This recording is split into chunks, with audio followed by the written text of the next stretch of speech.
ये देख लें, फिर पानी वेस्ट कर रहे हैं। इनको मैं 1000 बार समझा चुकी हूँ कि जो सहूलतें तुम्हारे पास हैं, हमारे पास तो उसका 2% भी नहीं था। इनको समझ ही नहीं आती। अब आप खुद ही समझा लें इनको।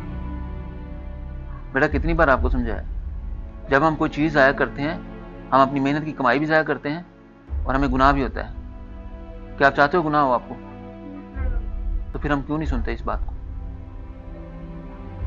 मैं आपसे वादा तो नहीं करवा रहा, लेकिन आपने पूरी कोशिश करनी है, अंदर कोई चीज आया नहीं करनी, कोई चीज भी कोशिश करनी है, ठीक है? पक्का? चलो जाओ, शाबाश। आओ तुम बैठो इधर।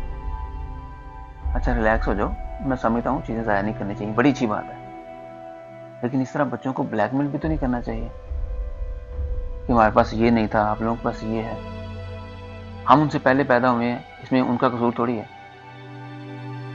वक्त बदलता है, चीजें बदलती हैं, सहूलतें बदल जाती हैं, उनकी किस्मत उनके साथ, हमारी किस्मत हमारे साथ। क्या ख्याल है? इस तरह बच्चों को ब्लैकमेल नहीं करना चाहिए। बार बार एक ही बात बोल के बात की अहमियत खत्म हो जाती है और उनमें एहसास की कमी पैदा हो जाती है बल्कि।